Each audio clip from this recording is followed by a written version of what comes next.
Bonjour à tous et bienvenue sur le plateau de Télé Sud, le plateau parisien, dans ce nouveau monde qui ressemble tellement à l'ancien. Regardez ce feu follet qu'était le président Macron, ce président inattendu quand il s'est avancé dans la cour du Louvre. Et il y aura bientôt 5 ans. Et un président qui veut s'affranchir de toutes les vieilles lunes diplomatiques, qui prétend réinventer sa fonction, qui se sent libre de l'héritage de la colonisation et de la décolonisation, et qui parle de souveraineté, mais de souveraineté européenne. C'est nouveau, tout beau. 5 ans après, les tempes ont grisonné et le bilan, lui aussi, est en différentes nuances de gris. En tout cas, c'est l'inventaire qu'en fait et la peinture qu'en fait Michel Duclos, la France dans le bouleversement du monde. Bonjour, ravi de vous revoir. Bienvenue sur ce plateau. On va parler de votre livre. Il faut que je vous présente d'abord. Il faut que je vous rappelle qui vous êtes. Vous êtes un énarque. Vous êtes un diplomate professionnel. Vous avez été ambassadeur. Vous avez été ambassadeur à Bruxelles, à Damas, en Suisse. Ce n'est pas tout à fait le même métier dans ces différents postes. Votre expérience est riche. Vous avez l'expérience du pouvoir. Vous avez été le conseiller d'un ministre de l'Intérieur et un ministre de l'Intérieur sous Nicolas Sarkozy, c'est quelque chose d'important. Deux ministres de l'Intérieur. Deux ministres de l'Intérieur, pardon. Lequel ? Hortefeux et Guéant. Et Guéant, c'est vrai. Les deux, ils se sont succédés à Place Beauvau. Votre expérience, donc, est très riche. Vous avez écrit un ouvrage qui avait été remarqué sur la longue nuit syrienne. Elle continue ? Plus que jamais. Vous n'avez pas l'impression qu'il y a un début d'éclaircie, que Bachar el-Assad revient dans son environnement proche, qu'il est de nouveau accueilli, qu'il a eu raison de durer, parce que c'est comme ça finalement qu'on réussit à vaincre. Oui, mais c'est pas Assad qui m'intéresse, c'est le peuple syrien qui souffre plus que jamais. Oui, c'est pas fini. 2 générations. Et puis vous avez écrit un ouvrage, vous avez patronné, piloté un ouvrage collectif tout aussi formidable qui s'appelait Le monde des nouveaux autoritaires. Il n'y a que le titre sur lequel on peut discuter, parce que je trouve qu'il est un peu clinique, un peu froid, un peu mal dit. Le monde des nouveaux autoritaires. C'est une galerie de portraits de tous les populistes, de tous les leaders forts de cette génération. Et pour chacun, c'est un portrait tout en finesse et intelligent.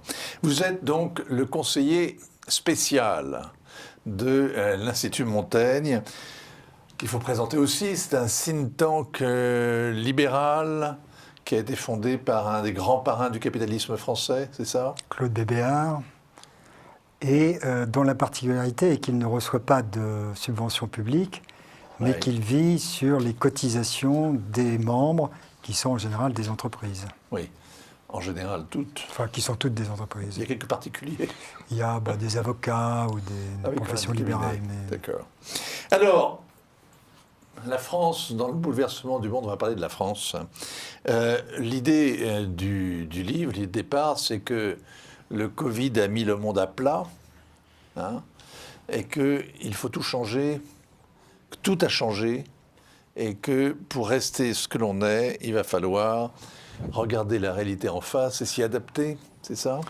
C'est un peu ça, oui. Et le paradoxe du Covid, c'est que ça a été plus un révélateur qu'un game changer proprement dit. Mais c'est un peu joué sur les mots, puisqu'il y a eu une telle accélération qu'en réalité, ça revient à un changement profond, avec cette nuance, d'où le titre, c'est qu'il ne faut pas croire qu'on est passé d'un état avant Covid à un état après Covid. En réalité, on est dans un mouvement de bouleversement permanent. Et ce qu'on a connu avec la pandémie, on le connaîtra demain avec d'autres formes de crise, probablement de crise globale. Oui, mais il y a quand même une défiance qui est née par rapport à l'autorité, par rapport à la Chine, une défiance généralisée qui naît du Covid.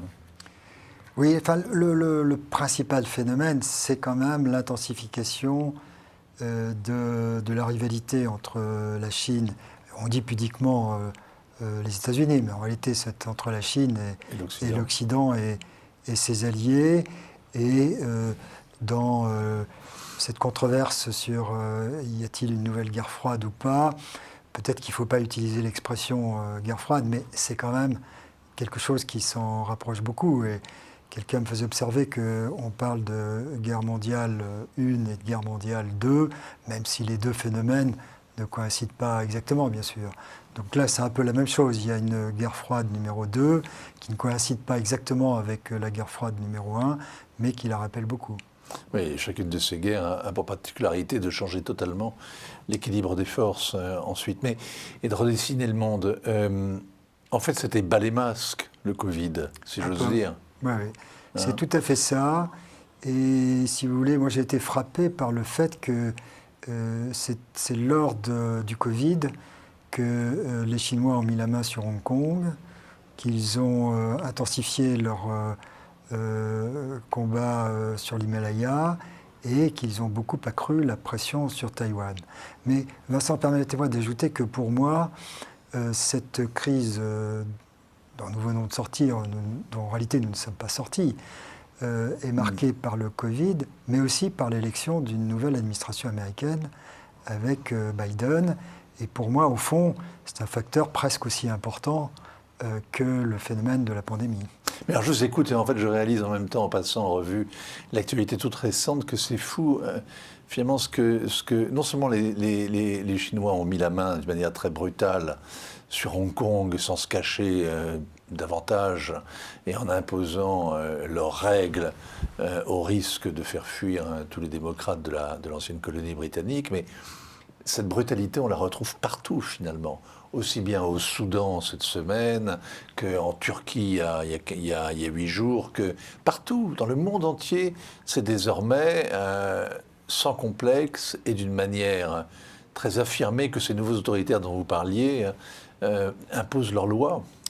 Voilà, et Biden, parangon du libéralisme démocratique, se comporte également de façon très brutale avec ses alliés dans un autre Alors style. il y a une chose terrible quand on fait de la prospective, c'est qu'on est toujours rattrapé par les événements, et effectivement, quand vous aviez bouclé votre livre, est arrivée une première catastrophe qui était évidemment la chute de Kaboul, qui vous a obligé à faire une postface après la chute de Kaboul, août 2021. Parfait, hein. Août 2021, on pourrait écrire exactement la même chose en novembre 2021. Sauf qu'on peut être sans doute encore beaucoup plus sévère vis-à-vis de l'administration actuelle américaine qu'au mois d'août, où on avait encore une petite illusion sur le degré d'aveuglement. Et puis, la deuxième chose, c'est qu'il y en a eu une autre qui est arrivée depuis, en quelque sorte, c'est c'est qu'on mesure. Il y a eu le Covid, il y a eu la nouvelle catastrophe dont vous n'avez pas parlé. Les sous-marins voilà. australiens. C'est-à-dire l'explosion en plein vol de cette ambition française d'avoir avec l'Australie une sorte d'accord qui lestait nos ambitions indo-pacifiques d'une manière très concrète. Alors ça, vous ne l'aviez pas vu venir non plus. Alors, c'est à la fois frustrant et satisfaisant. C'est frustrant parce que si les Américains avaient bien voulu faire leur coup 3 mois plus tôt, ça aurait été mieux pour la rédaction de mon livre. Mais c'est satisfaisant parce qu'au fond, tout ce livre explique la situation de solitude stratégique dans laquelle la France se trouve de plus en plus. Oui. Et au fond, cette affaire des sous-marins, c'est l'illustration parfaite. On est encore suffisamment ambitieux et puissant pour aller se projeter à l'autre bout du monde. On a encore des moyens d'action.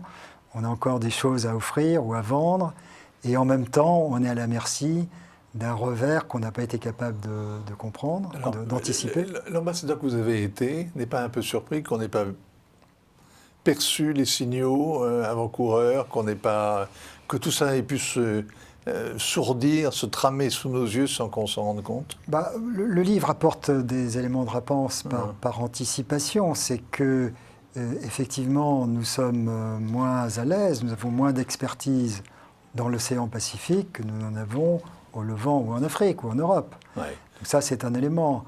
Non, je vous pose la question d'une manière plus précise. Est-ce que, à votre avis, l'ambassade de France à Canberra a été à la hauteur? Est-ce que les services français spécialisés... Je n'en ai aucun doute, mais je n'en ai pas la preuve. La solidarité de ce corps est extraordinaire. Nicolas Sarkozy, puisque vous avez été dans un cabinet ministériel à son époque, ne cachait pas le dédain qu'il avait pour les diplomates. Au début, Le président Macron, au début.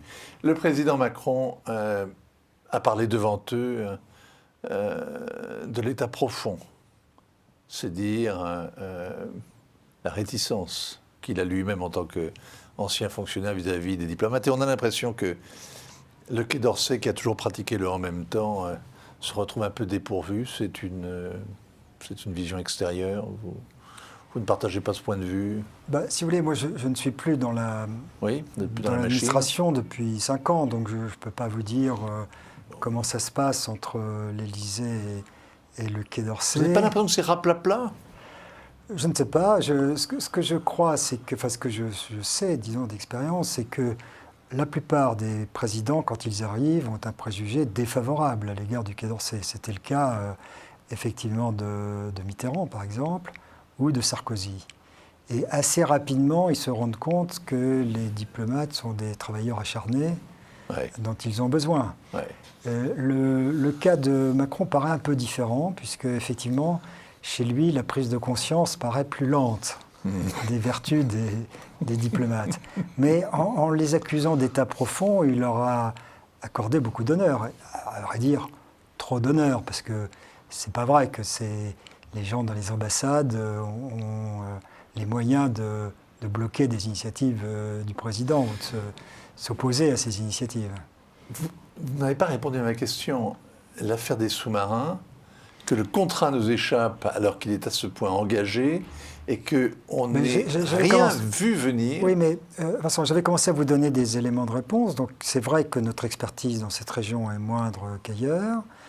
Ensuite, il y a un élément d'analyse politique, c'est que nos relations avec les États-Unis ne sont pas aussi bonnes qu'elles ne l'ont été jadis. Et pour être plus précis, il y a une sorte d'intimité stratégique qui existait historiquement entre ce qu'on appelle le P3, la France, la Grande-Bretagne et les États-Unis, qui actuellement connaît un passage à vide. Oui. Puis le troisième élément, bien sûr, qu'il ne faut pas nier, qui est la touche macronienne, c'est qu'un certain nombre de prises de position du président ont fait qu'il a eu du mal de passer de Trump à Biden. Alors oui, parce qu'on a connu ses enthousiasmes, son engouement, la bromance, et puis ensuite la désillusion, désappointé, Trump était bien Trump, etc. Alors là, à propos de choses brutales, on sort des raffinements de la pensée éthérée, il y a un jugement que vous rapportez sur Emmanuel Macron de Donald Trump, tel que l'a raconté un de ses anciens conseillers, qui est absolument assassin, où il dit... Trump dit de Macron, tout ce qu'il touche devient de la... Incroyable de parler ainsi. Oui, c'est incroyable et c'est fondamentalement injuste, soyons... Ah, c'est injuste. Oui, je crois. Mais vous n'avez pas l'impression quand même que sur un certain nombre de dossiers sur lesquels le président s'est avancé, dont vous parlez d'ailleurs longuement, par exemple, comment peut-on bâtir un partenariat stratégique avec l'Australie, qui est une réussite, et puis en être à ce point étranger. Comment est-ce qu'on peut multiplier les gestes vis-à-vis de l'Algérie et se retrouver dans une impasse comme celle que l'on connaît aujourd'hui? Comment peut-on, avec l'Afrique, avoir tant d'attention et finalement se retrouver pour faire un sommet France-Afrique sans aucun chef d'État africain? Vous n'avez pas l'impression quand même qu'il y a beaucoup d'initiatives, beaucoup de volontarisme qui s'est retourné finalement, et quand on regarde le bilan au bout de 5 ans, néant? Oui, mais en même temps, si je puis dire, la politique étrangère, ça ne consiste pas seulement à avoir des succès. Je ne crois pas qu'il faille raisonner, si vous voulez, comme dans une entreprise où il y a des buts à atteindre et vous les atteignez ou vous ne les atteignez pas. Là, c'est plus compliqué que ça. Le fait même d'être une force de proposition, d'être capable de prendre des initiatives, par exemple... il se trouve qu'un éminent diplomate britannique a écrit à peu près le même livre que moi sur le Royaume-Uni. C'est Peter Ricketts, qui s'appelle Hard Sources, son bouquin. Et lui, il admire la capacité française de rester sur la brèche. Et il ne voit pas le côté, il n'y a pas de résultat, si vous voulez. Oui, pardonnez-moi, mais votre livre est très concret, c'est une critique. En fait, vous allez me dire si je me trompe, mais... C'est un livre qui fait du macronisme une critique à la fois bienveillante et sans complaisance. C'est-à-dire que vous critiquez le macronisme à partir d'une posture très macronienne. Oui. Vous êtes assez d'accord avec les prémices, on ne peut pas parler de doctrine, mais en tout cas la vision du président, notamment sur l'Europe, que l'on peut contester, mais bon, vous la partagez grosso modo, et vous regardez un peu que ça donne au bout du compte. Et le résultat, c'est qu'il n'y a pas grand-chose. Oui, j'essaie de faire une sorte d'analyse à deux niveaux. Il y a les facteurs structurels, qui fait que la France est ce qu'elle est, le poids qu'elle a dans le monde aujourd'hui, qu'il faut essayer... Puissance moyenne. Qu'il faut essayer d'apprécier avec... Giscard disait ça il y a 50 ans, vous en êtes encore là, puissance moyenne. Sauf que ce qui s'est passé depuis Giscard, qui est très important, c'est que les compétiteurs... Oui, se sont multipliés. Mais il n'y a que des puissances moyennes. Exactement. Nous étions une puissance moyenne parmi 3 ou 4 autres.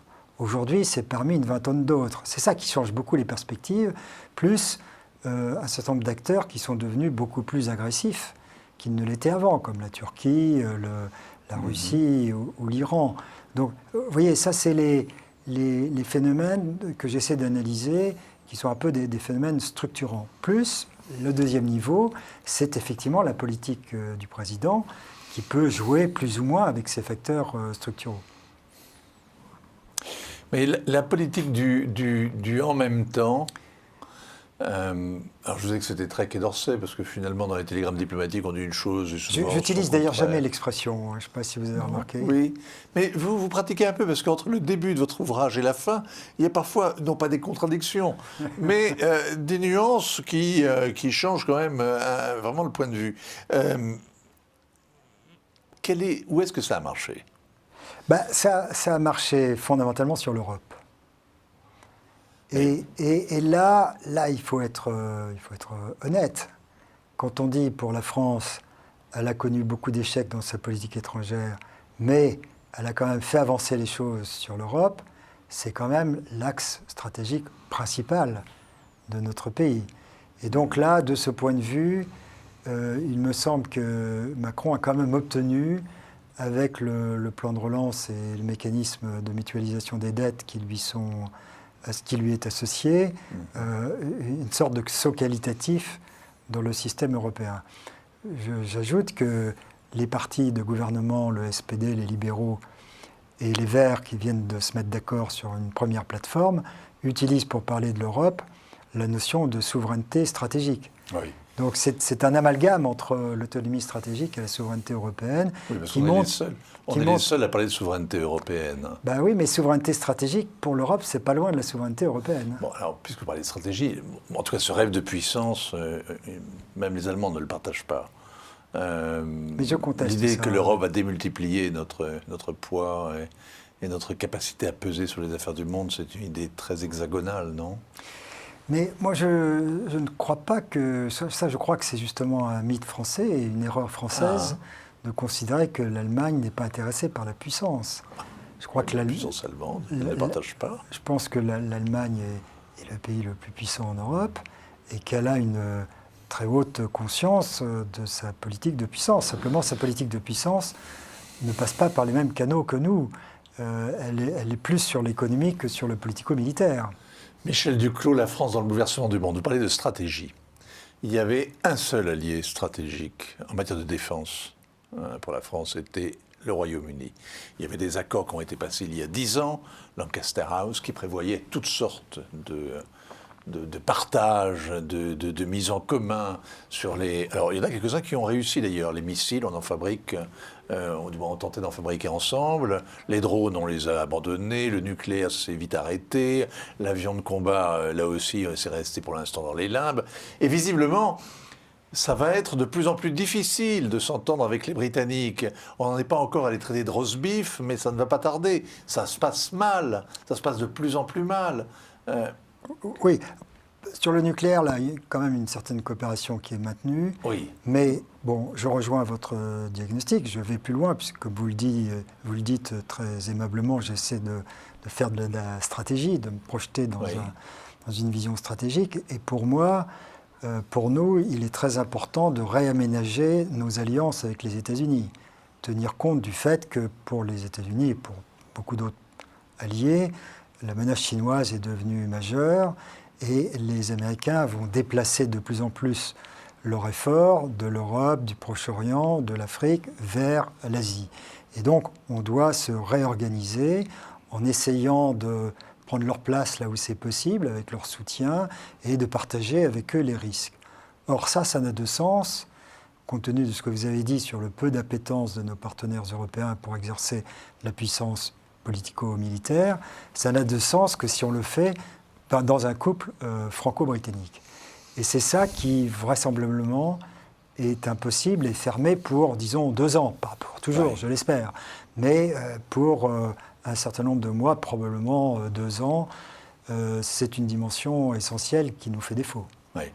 Alors, le champ d'action des théâtres d'opérations extérieures, Afrique, le Sahel, est-ce que votre bilan, vous, des 5 années qui viennent de s'écouler, parce qu'une élection présidentielle, c'est aussi ça, même si, contrairement à ce que vous affirmez que les questions fondamentales en matière de politique étrangère doivent dominer la campagne électorale. Vous savez très bien que ce n'est pas vrai, qu'on ne va pas en parler, que ce sont les petites phrases, que d'ailleurs elle est jouée, la campagne, non? Vous n'avez pas l'impression qu'elle est déjà jouée? Parce que vous dites dans votre livre, pourquoi je vous dis ça? Parce que au début de votre ouvrage, vous expliquez que la question européenne a été fondamentale dans la victoire 2017. Mais c'est pas vrai. Ah, je crois que si, Vincent. Mais c'est une histoire de costume qui a fait la campagne, l'élection d'Emmanuel Macron. Et puis ensuite de se retrouver face à Marine Le Pen. Non, mais ça a joué un rôle dans la mesure où les sondages montraient que il y avait en France une très grande majorité de gens qui voulaient en finir avec une immigration perçue comme non contrôlée, qui voulaient qu'on reste chez nous, qu'on restaure un certain nombre de choses traditionnelles. Mais la grande force de Macron, c'est d'avoir épousselé tout cela dans son discours à Jeanne d'Arc, par exemple, en ajoutant je veux quand même l'Europe. L'Europe. Et tout le monde est d'accord sur l'Europe, c'est la lueur, c'est le phare clignotant dans l'horizon, dans le brouillard. Il a compris que, c'est plus profond que ça, il a compris que l'identité européenne, puisqu'on parle de politique de l'identité, c'était le message universel de la France, qui passe, pour l'instant, principalement par l'Europe. Et donc là, il a su, mieux que d'autres, je crois, déchiffrer un élément profond de l'opinion française. Et là, 5 ans plus tard, on va voir comment ça va jouer, mais je ne suis pas sûr que ce sera extrêmement différent. Et je crois qu'il y a encore en France un socle de gens qui veulent l'Europe. Et les candidats qui vont être amenés à critiquer l'Europe dans le développement de leur position, je ne suis pas sûr qu'ils enfourcheront le bon cheval.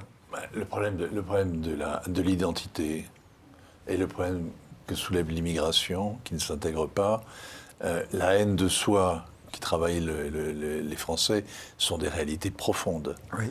Ce sont des faiblesses congénitales. Comment est-ce que la France, je dis ça à quelqu'un qui travaille dans un think tank libéral, comment la France peut-elle avoir un discours sur le monde?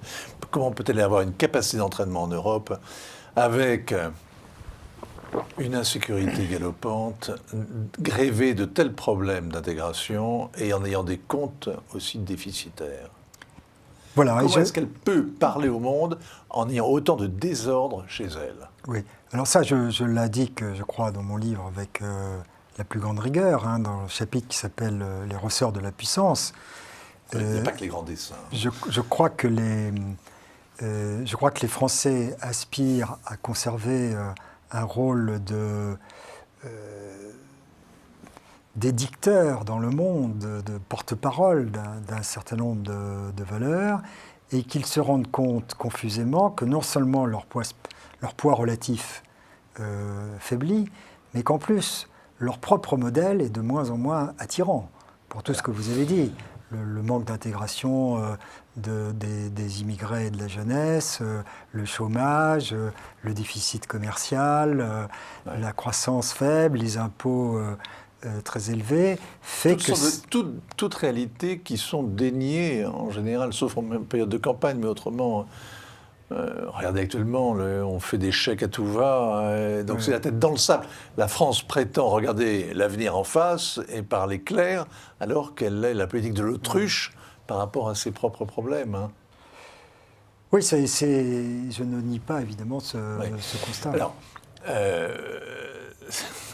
c'est un livre très riche, c'est-à-dire qu'on pourrait en parler pendant plein d'émissions. Enfin, sur l'Afrique quand même, est-ce que vous ne trouvez pas qu'il y a eu, de la part du président, on se rappelle de son discours à Ouagadougou, une sorte d'enthousiasme quasi juvénile, une croyance qu'il était possible de changer les règles du jeu, et puis ensuite une sorte de désamour, et qui va de pair avec la montée d'une critique anti-française assez virulente, notamment au Mali, mais en général même, dans toute l'Afrique de l'Ouest. Hein.